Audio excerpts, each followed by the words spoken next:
সম্মানিত ২ নং ওয়ার্ডবাসী, আসসালামু আলাইকুম রহমতুল্লাহ। আশা করছি সবাই আল্লাহর রহমতে ভালো আছেন। আপনাদের মধ্যে যারা সামাজিক যোগাযোগ মাধ্যম ফেসবুক ব্যবহার করছেন তাদের সাথে আমার এই আলোচনা, আপনারা অবশ্যই আপনাদের মতামত দিবেন, আর আপনাদের মতামতের উপরে ডিপেন্ড করে আমি ফরওয়ার্ড হবো ইনশাল্লাহ।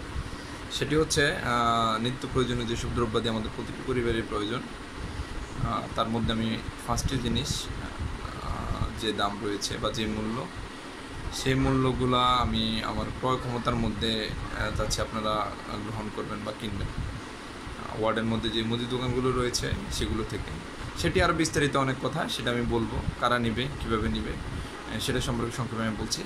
প্রাপ্য লোকগুলা ডে বাই ডে যারা কষ্ট করে অনেক পরিশ্রম করে টাকা রোজগার করছে, ডে লেবারগুলা, রিক্সা চালকগুলা, বা যাদের আদারওয়াইজ কোনো সোর্স অফ ইনকাম নেই, খুব নিডি, হাজব্যান্ড মারা গিয়েছে, ওয়াইফ আছে, বাচ্চা কাচ্চা আছে, চলতে হিমশিম খাচ্ছে, এই পরিবারগুলো আমি ওগুলো বলবো বিস্তারিত। আগে আমি আপনাদের সাথে আলোচনা করছি বা আপনাদের মতামত চাচ্ছি। আপনারা যদি আমাকে বলেন বা কতটুকু পজিটিভ হবে নেগেটিভ হবে সেটা যদি আমার সাথে অবশ্যই আমার সাথে বা আমার পোস্টে কমেন্ট করে অথবা আমাকে ইনবক্সে জানান অথবা কল করে জানান, আমি অবশ্যই এই কাজটি করতে চাচ্ছি।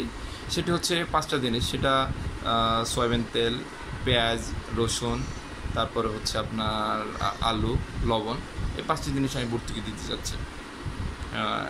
যে দ্রব্যাদির দাম রয়েছে এক্সাম্পল 140 টাকা করে, ধরুন তেলের কথাই বলছি, লিটার 140 টাকা করে, তাহলে আমি সেখানে বলবো যে আপনারা 120 টাকা করে কিনবেন, 20 টাকা আপনাদের লাগবে না, এরকম করে আর কি। তো আপনারা ওগুলা কীভাবে কিনতে পারবেন বা কোন মাসে কিনতে পারবেন, কোন দিন কিনতে পারবেন, কতজন লোক কিনতে পারবে, প্রত্যেকটা বাড়িতে পারবে, কীভাবে পারবেন না পারবে, এগুলো পরে ডিসকাস করবো আপনাদের সাথে।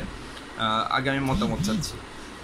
আপনারা অবভিয়াসলি আমার কথাগুলো বুঝতে পেরেছেন, আর না বুঝতে পারলে আমাকে কল করে অবশ্যই জানাবেন, আমি আবারও আপনাদেরকে বুঝিয়ে বলবো। ঠিক আছে, সবাই ভালো থাকবেন, সুস্থ থাকবেন। আসসালামু আলাইকুম রহমতুল্লাহ।